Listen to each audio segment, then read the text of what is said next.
My boss fired me by email while closing a $1 million deal, so I signed them under my own agency. They called me the closer, the one who never lost a pitch. The mahogany boardroom at Kendrick & Cole Strategies gleamed under the crystal chandelier as I adjusted my navy blazer and checked my watch. 3:47 p.m.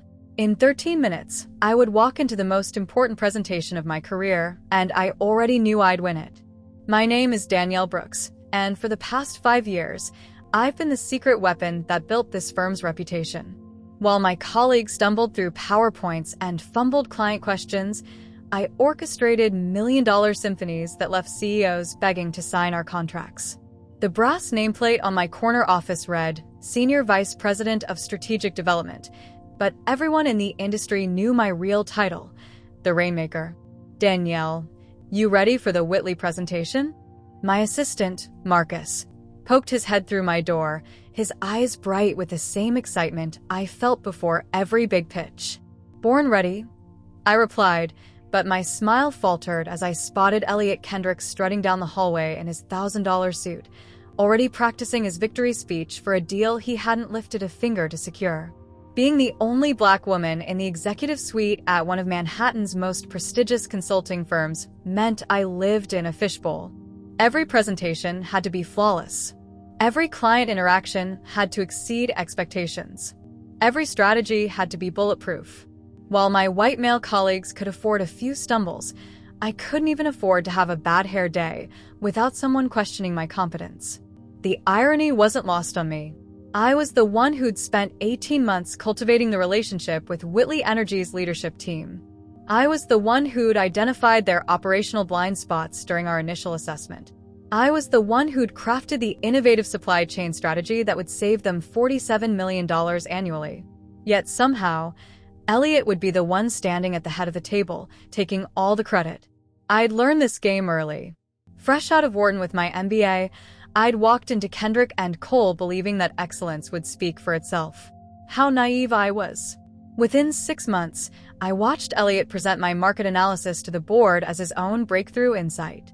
When I confronted him privately, he'd smiled that patronizing smile and said, Danielle, you're part of my team. When the team wins, we all win. That's when I realized I wasn't playing chess. I was playing survival. The Whitley Energy deal wasn't just another contract. It was my masterpiece. 6 months ago, their CEO, Victoria Whitley, had been on the verge of shuttering 3 manufacturing plants. Her company was hemorrhaging money, and their board was circling like vultures. That's when she called Kendrick & Cole, specifically asking for the woman who saved Meridian Industries. That woman was me. I'd spent weeks analyzing Whitley Energy's supply chain, identifying inefficiencies that their internal team had missed for years.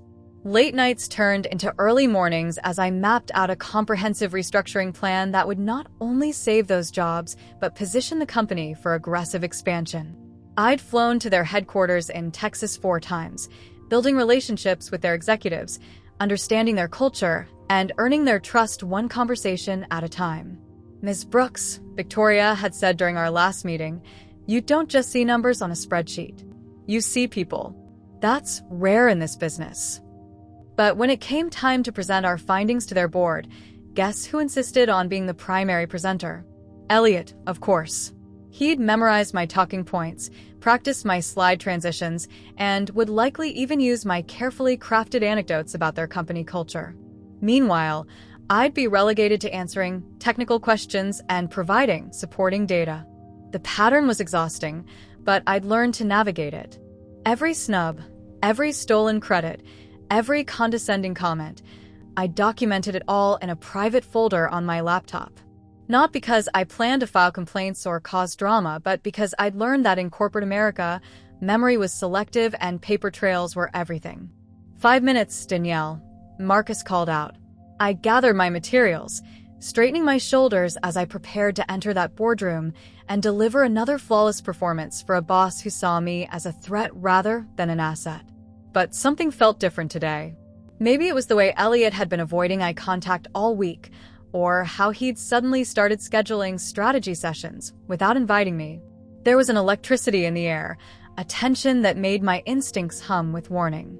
As I walked toward the conference room, I passed the wall of framed achievements, photos of Elliot shaking hands with Fortune 500 CEOs, awards for deals I'd closed, and articles praising his innovative leadership. My contributions were invisible, credited to the firm, but never to me personally. The conference room buzzed with anticipation. Whitley Energy's entire executive team had flown in for this presentation, along with their board members and legal counsel. This wasn't just a pitch.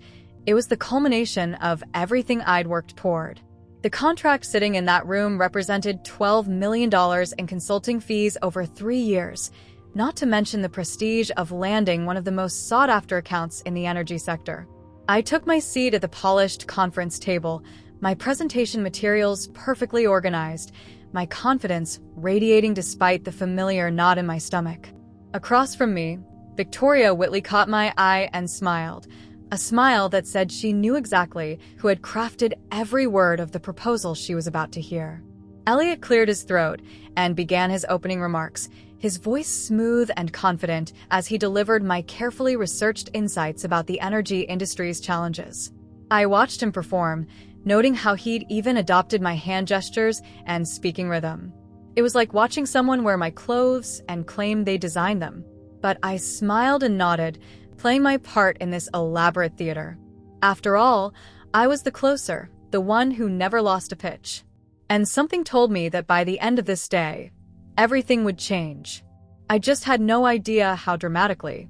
The presentation was about to begin, and I could feel destiny shifting around me like storm clouds gathering on the horizon. In a few hours, I would learn just how far some people would go to diminish the light of others, and how that very attempt would illuminate a path I never knew existed. They called me the closer, but today, I was about to become something much more powerful, free. You can feel when someone's sharpening the knife behind your back. The first sign came 3 months before the Whitley presentation, disguised as a simple calendar change. "Oh, Danielle, didn't you get my message?" Elliot's voice dripped with false concern as I stood outside the conference room where our weekly strategy meeting was already underway. Through the glass, I could see the entire senior team huddled around charts and projections, discussions that directly affected my clients and deals. What message? I kept my voice steady, though my pulse quickened. I moved the meeting up by an hour. Technical difficulties with the projector. He gestured vaguely at the perfectly functioning screen behind him. "We're just wrapping up anyway. I'll have Marcus send you the notes." I smiled and nodded, playing along with his lie, but something cold settled in my stomach. In 5 years at Kendrick & Cole, Elliot had never moved a strategy meeting without sending a formal calendar update. He was obsessively punctual, almost neurotically organized about scheduling. This wasn't an oversight. It was deliberate. The notes Marcus eventually sent me were sparse, sanitized summaries that told me nothing about the real discussions. When I tried to follow up with my colleagues, I got uncomfortable smiles and vague responses about routine updates and administrative stuff. The second sign was the whispers. I started noticing huddles that dissolved when I approached. Conversations that stopped mid-sentence when I entered the break room. Junior associates who suddenly couldn't make eye contact during team meetings. The office felt different, charged with an undercurrent of secrecy that I couldn't quite grasp. "Hey, Sarah." I called to one of the junior analysts as she hurried past my office. "Do you have a minute to review the Morrison Industries projections?" "Oh, actually Mr. Kendrick asked me to focus on some other research today." She fidgeted with her folder, not meeting my eyes. "Maybe next week?"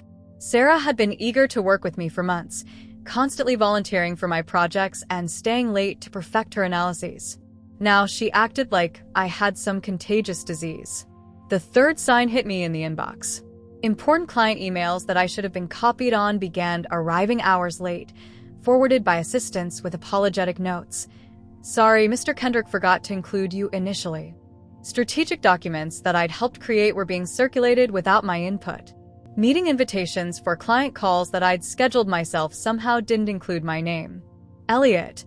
I cornered him after a particularly blatant oversight involving the Henderson Group account, a client I'd personally brought to the firm. I wasn't included in yesterday's call with Henderson's CFO. "Oh, That was just a quick check-in. Nothing substantial. He barely looked up from his computer. Besides, I know how busy you are with Whitley Prep. But I'd already spoken to Henderson's CFO, who'd mentioned specific contract modifications they discussed, modifications that directly impacted the strategic plan I developed for them. Elliot wasn't just freezing me out. He was actively undermining my client relationships. That night, I sat in my home office staring at my laptop screen, my glass of wine untouched as I processed what was happening. Elliot felt threatened. My success, my client relationships, my growing reputation in the industry, it was all becoming too much for his fragile ego to handle. He couldn't fire me outright. My track record was too strong, my client relationships too valuable. But he could make my life miserable enough that I'd quit on my own. I'd seen this playbook before. Brilliant women pushed out of firms through death, by 1,000 cuts, important meetings missed, key projects reassigned, credit systematically erased until they became ghosts in their own offices. Some fought back and got labeled as difficult. Others quietly left for better opportunities. Either way, the boys' club remained intact. But I wasn't some fresh-faced associate who could be easily discarded. I was Danielle Brooks, the rainmaker, the closer, the woman who'd built half this firm's reputation. If Elliot wanted to play games, I needed to be 3 steps ahead. The next morning, I made a decision that would change everything. Brooks and Maven Strategic Consulting. I typed into the state business registration website. The name came to me instantly, Brooks for my surname, Maven because that's what my clients called me when they needed expertise they couldn't find anywhere else. I chose a simple logo, filed the necessary paperwork, and within 2 hours, I had a legitimate consulting firm registered under my name. I told myself it was just insurance, a safety net in case Elliot's machinations got worse.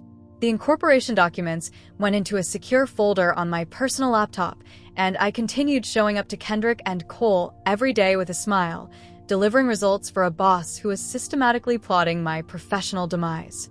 Brooks and Maven sat dormant, waiting, like a weapon I hoped I'd never have to use.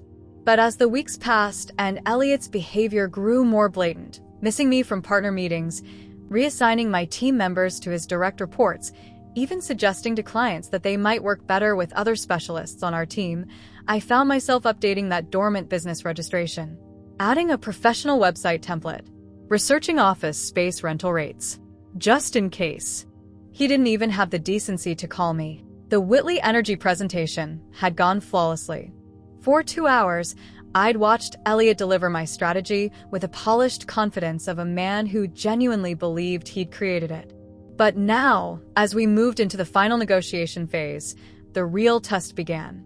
Ms. Brooks, Victoria Whitley leaned forward in her chair, her steel-gray eyes fixed on mine. Before we discuss terms, I need to understand the implementation timeline for the supply chain restructuring. Specifically, how do you plan to maintain operational continuity during the transition phases? This was my moment, the question that mattered, the one only I could answer because only I had spent weeks mapping every detail of their current operations. Elliot's prepared talking points wouldn't help him here.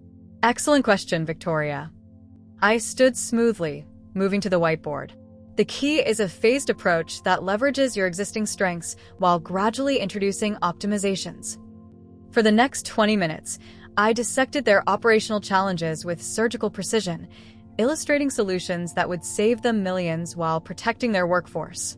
I watched the board members' faces transform from skepticism to excitement, saw Victoria's eyes light up as she realized we weren't just offering consulting, we were offering salvation. Brilliant, whispered their CFO to the person beside him.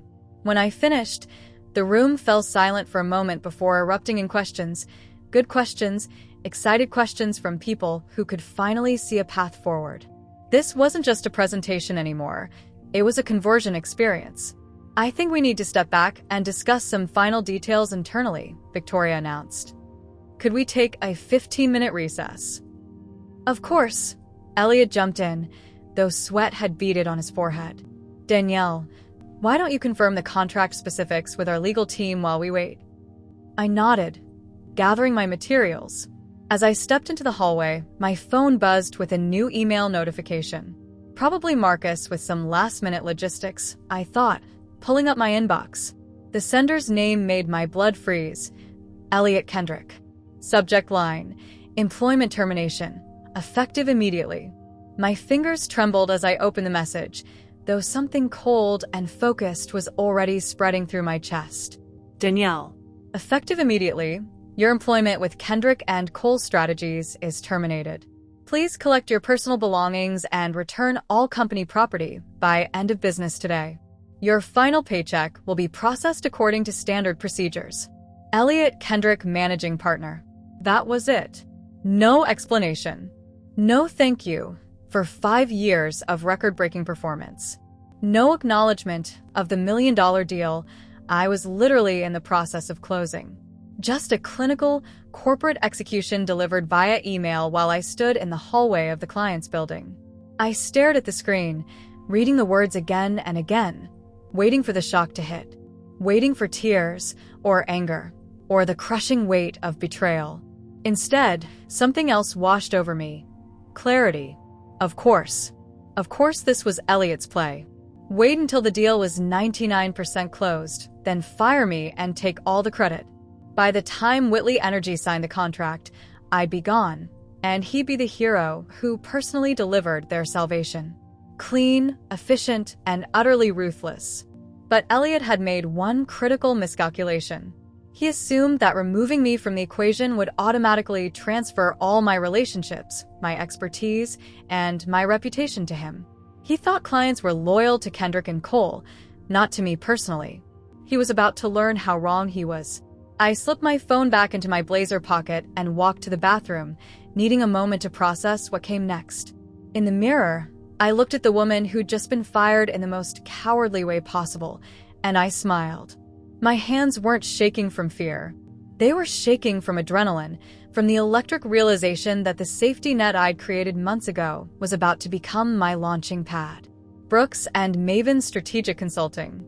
The dormant company registration that had been sitting in my laptop, waiting for exactly this moment. I pulled out my phone and opened the Notes app, quickly typing a to-do list. 1. Finish Whitley negotiation. 2. Activate Brooks and Maven. 3. Draft new service agreement. 4. Call lawyer. 5. Order business cards. The bathroom door opened and Victoria Whitley herself walked in, checking her appearance in the mirror. Danielle. Perfect timing. I wanted a private word before we reconvene. She turned to face me, her expression serious. That presentation was exactly what our board needed to hear. You've given us hope we didn't have this morning. I'm glad it resonated. I replied carefully. More than resonated. You've shown us a future where we don't just survive, we thrive. She paused, studying my face. I have to ask, though, is everything all right? You seem different since the break. This was it. The moment that would determine everything. I could play it safe, finish the negotiation, hand over the contract to Elliot, and walk away quietly. Or I could bet everything on the relationships I'd built, the trust I'd earned, and the value I knew I provided. I looked at Victoria Whitley, brilliant, decisive, unafraid to make bold moves when the situation demanded it, and made my choice. Victoria, I need to tell you something, and I need you to know that I'm telling you because I respect you and your company too much to let you walk into this blind. Her eyebrows rose slightly. I'm listening.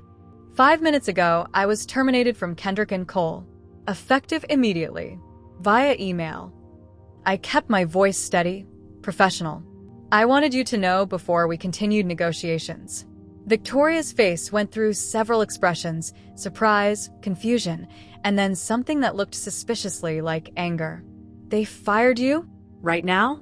In the middle of our negotiation? Apparently so. She was quiet for a long moment, and I could practically see the gears turning in her executive mind. Danielle, she said finally, walk back into that conference room with me. There's something I need to make very clear to your former boss. Victoria, you don't need to. Oh, but I do. Her smile was sharp as a blade. Trust me on this. We walked back toward the conference room together, and I felt something I hadn't experienced in years at Kendrick and Cole, the sensation of someone having my back. Elliot's master plan was about to meet an opponent he never considered: the loyalty of clients who knew exactly who had earned their trust. They didn't want the firm. They wanted me.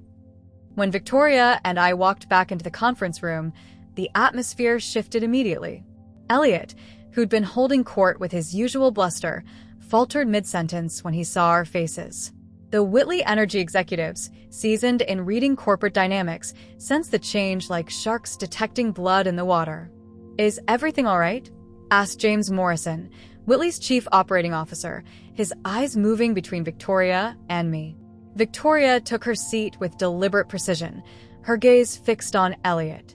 "Actually, James, something very interesting just came to light. Elliot, I understand you've made some personnel changes during our negotiation break." The color drained from Elliot's face. His mouth opened and closed like a fish gasping for air before he managed to stammer, "I'm not sure what you're referring to, Victoria." "Really?" Victoria's voice carried the cold edge of a CEO who'd built her company from nothing and didn't tolerate games. "So, you didn't terminate Ms. Brooks' employment approximately 20 minutes ago? Via email? While she was in the process of finalizing our deal?" The conference room fell silent. I watched the Whitley executives exchange glances, their expressions shifting from confusion to something much darker. These were people who valued loyalty, integrity, and respect, values that Elliot had just spectacularly violated. "Now, Victoria, I think there might be some misunderstanding," Elliot began, but she cut him off with a raised hand. "No misunderstanding. The question is simple. Did you or did you not fire the woman who's been the driving force behind our entire engagement while she was actively working to close our deal?" Elliot's jaw tightened. "My personnel decisions are internal matters that don't affect our—" "They absolutely affect our relationship," interrupted David Chen, Whitley's senior vice president, leaning forward with laser focus. "Ms. Brooks has been our primary point of contact for 6 months. She knows our operations better than some of our own executives. She designed the strategy we're here to discuss. And you fired her in the middle of our negotiation." "Gentlemen, ladies," Elliot tried to regain control, his voice taking on that patronizing tone I knew so well. "I understand your concern, but Kendrick & Cole has an entire team of qualified—" "Stop." Victoria's single word cut through a sales pitch like a sword.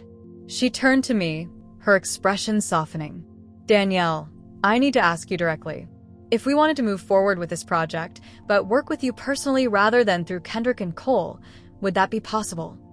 This was the moment, the crossroads where my entire future balanced on the edge of a single decision. I could feel Elliot's panic radiating across the table, could see him calculating how to salvage this disaster. But all I felt was calm certainty. "Yes," I said simply. "It would be." "How?" asked James, genuinely curious. "Do you have another firm you're affiliated with?" I reached into my blazer and pulled out my phone, navigating to the dormant Brooks and Maven website I'd created months ago. The simple, professional page looked like it had been waiting for exactly this moment. "Brooks and Maven Strategic Consulting," I said, turning my phone so they could see the screen. "I established the firm several months ago, anticipating that I might eventually want to work independently. All the necessary registrations and licenses are in place." David Chen's eyes lit up. "So, you could take on our project immediately?" "I could have a formal proposal to you by end of business today," I replied. "Same strategy, same timeline, same results, but with a commitment level you'll never get from a firm that treats their top performers as disposable." "This is outrageous."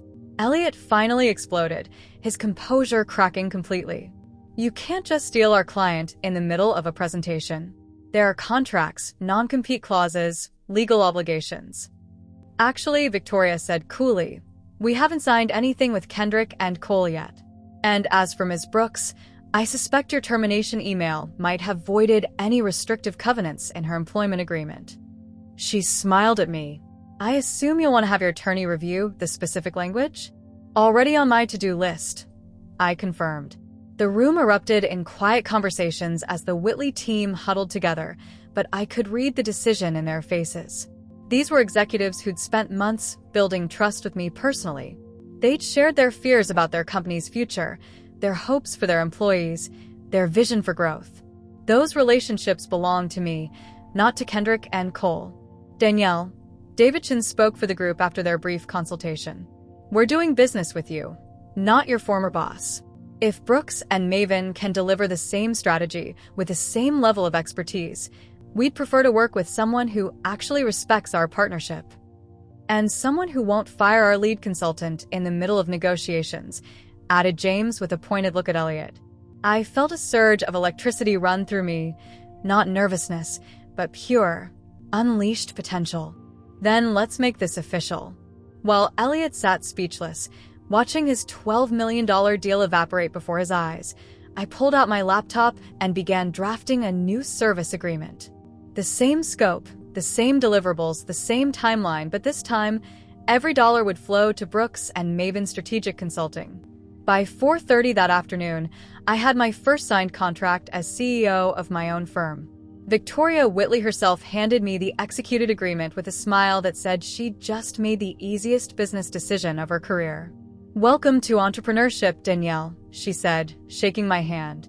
"Something tells me this is going to be the beginning of something extraordinary." I walked out of that building with $2.1 million in confirmed revenue, a team of clients who believed in me personally, and the intoxicating realization that I wasn't unemployed. I was liberated. Elliot had tried to destroy me at my moment of triumph. Instead, he'd handed me the keys to my own empire. That evening, as I sat in my home office updating my LinkedIn profile to read CEO, Brooks and Maven Strategic Consulting, I couldn't help but laugh. The dormant company I'd created as insurance had become my declaration of independence in a single afternoon. I wasn't just building a business. I was building my freedom.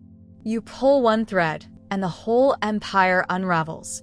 The call came at 7:43 a.m. on a Tuesday, 3 weeks after I'd signed my first contract as CEO of Brooks and Maven. I was in my makeshift home office, reviewing proposals for 2 potential new hires, when my phone rang with a number I recognized immediately. "Danielle? This is Rebecca Martinez from Meridian Industries." Her voice was carefully controlled, but I could hear the underlying tension. "I hope you don't mind me calling directly, but I need to ask you something confidentially." Meridian Industries, the manufacturing giant whose turnaround strategy I'd masterminded 18 months ago, generating $42 million in cost savings and transforming them from a bankruptcy candidate into an industry leader. Officially, Kendrick and Cole held their consulting contract through next year. "Of course, Rebecca. What can I help you with? Is it true what we're hearing? About what happened with Whitley Energy?"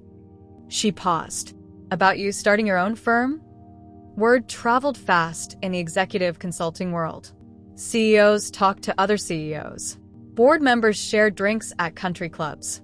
Success stories and corporate scandals spread through professional networks like wildfire. Apparently, Victoria Whitley had been talking. "Yes, it's true," I said simply. "Jesus." Rebecca let out a long breath. "Danielle, I'm going to be direct with you. Our board is extremely unhappy with the service we've been getting from Kendrick and Cole since they made their personnel change. The junior associates they assigned to our account don't understand our operations. They're recommending strategies that ignore everything you taught us about our unique market position." I wasn't surprised. Elliot had probably handed off my meticulously crafted client relationships to whoever was available, assuming that good consulting was interchangeable. He'd never understood that these relationships were built on trust, expertise, and personal connection, things that couldn't be transferred via email. "What are you thinking, Rebecca?" "I'm thinking our contract with Kendrick and Cole has a 60-day termination clause for unsatisfactory performance. And I'm thinking Brooks and Maven might be interested in a new client." By noon that day, I had a signed letter of intent from Meridian Industries. By the end of the week, 3 more former clients had reached out with similar requests. Henderson Group, Coastal Financial, Trinity Manufacturing. Each call followed the same pattern: expressions of dissatisfaction with their current service, questions about my availability, and requests for confidential meetings to discuss transition possibilities. I never solicited any of them. I never badmouthed Kendrick and Cole or Elliot personally. I simply answered their questions honestly and provided the same level of strategic insight they'd come to expect from our previous work together. Professional, ethical, and devastatingly effective. Meanwhile, Elliot was hemorrhaging reputation along with clients. I heard through industry contacts that he'd been making increasingly desperate attempts at damage control, scheduling emergency meetings with remaining clients and spinning elaborate explanations about strategic restructuring and enhanced service delivery models. He's telling people you were a disgruntled employee who couldn't handle the pressure of major account management, my former colleague Sarah confided during a coffee meeting. She'd left Kendrick and Cole 2 weeks after my termination, tired of watching junior partners claim credit for work she'd developed. But nobody's buying it. Everyone knows you were the one bringing in the big deals. The real death blow came 6 weeks after my departure, courtesy of Victoria Whitley's marketing team. Whitley Energy had been struggling with public perception issues for years, regulatory challenges, environmental concerns, questions about their commitment to sustainable practices. Their successful operational transformation under Brooks and Maven's guidance represented more than just internal improvement. It was a powerful story about corporate responsibility and strategic innovation. Transforming crisis into opportunity, how Whitley Energy rebuilt for the future, read the headline of their press release, distributed to major business publications and industry newsletters. The article detailed their remarkable turnaround, their commitment to workforce preservation, and their partnership with emerging consulting leader Brooks and Maven Strategic Consulting, led by visionary strategist Danielle Brooks. The quotes from Victoria were particularly damaging to Elliot's narrative. Ms. Brooks didn't just provide consulting services, she provided hope. Her understanding of our industry, combined with her innovative approach to operational challenges, made the difference between survival and failure. We're proud to partner with Brooks and Maven and excited about the future we're building together. Within hours of the press release hitting industry publications, my phone was ringing with calls from potential clients, partnership opportunities, and interview requests. More importantly, the article had painted a very clear picture of who had actually been responsible for one of the consulting industry's most celebrated success stories. Elliot's board of directors, faced with a rapidly deteriorating client base and growing questions about leadership competence, called an emergency meeting. According to Marcus, who'd maintained contact with several Kendrick and Cole employees, the session lasted less than an hour. They asked him to explain how he'd lost 5 major clients in 2 months. Marcus told me over drinks that Friday. He tried to blame it on market conditions, competitor pricing, client disloyalty, everything except the obvious truth that these people were following you, not the firm. The vote was unanimous. Elliot Kendrick, managing partner of the firm that bore his name, was removed from leadership effective immediately. The board installed an interim management team and began exploring merger opportunities, but the damage was too extensive. Without their marquee clients and their reputation for delivering transformational results, Kendrick and Cole was just another mid-tier consulting firm with overhead they couldn't justify. 3 months later, the firm that had once been one of Manhattan's most prestigious consulting agencies quietly dissolved, its remaining assets sold to cover debts and severance packages. Through it all, I never said a word publicly about Elliot, about my termination, or about the toxic culture that had driven me away. I didn't need to. The market had spoken for itself, and the results were clear. Clients had been loyal to me, not to the firm. Excellence had been portable, but reputation had to be earned. When reporters called asking for comment about Kendrick and Cole's closure, I politely declined interviews and referred them to my work with current clients. When industry contacts asked about my former boss, I simply said I was focused on building something positive rather than discussing the past. The truth had emerged on its own, as truth usually does. Elliot had pulled one thread, my employment, thinking he could strengthen his position. Instead, he'd unraveled everything he'd tried to build. And I'd never lifted a finger to help him fall. I wasn't just building a company. I was building a legacy. 18 months after that fateful email in the Whitley Energy hallway, I stood in the glass-walled conference room of Brooks and Maven's Manhattan headquarters, watching my team prepare for our biggest presentation yet. The irony wasn't lost on me. We were pitching to acquire the consulting contract for the very Fortune 100 company that had been Kendrick and Cole's most prestigious client before their collapse. Danielle, the Peterson Industries team just arrived, announced Maya Patel, my chief operating officer and the brilliant strategist I'd poached from McKinsey 6 months ago. Maya was everything I'd wished I could have been at her age: confident, uncompromising, and unwilling to accept anything less than the recognition she deserved. Through the conference room window, I could see the Peterson executives being greeted by Marcus, who'd become my director of client relations after Kendrick and Cole's dissolution. The young man who'd once been apologizing for his boss's forgotten meeting invitations was now confidently leading strategy sessions and building the kind of inclusive culture I'd always dreamed of creating. "Team ready?" I asked, straightening my navy blazer, the same one I'd worn to countless presentations where my expertise had been credited to other people. "Born ready," replied Dr. James Washington, my senior partner and former head of strategic development at Goldman Sachs. At 62, James had left a comfortable executive position to join my startup because, as he told me during our first meeting, I'm tired of watching brilliant people get diminished by small minds. The Brooks and Maven leadership team was something that would have been impossible at most traditional consulting firms. 4 of our 6 senior partners were people of color, half our leadership team was women, and our company culture prioritized mentorship over competition. We didn't just talk about diversity, we lived it, breathed it, and used it as our competitive advantage. "Remember," I addressed the team, "we're not just presenting a strategy. We're showing them what consulting looks like when every voice is valued, every perspective is heard, and every brilliant idea gets credit where it's due." The Peterson Industries presentation went flawlessly, but then again, I'd expected nothing less.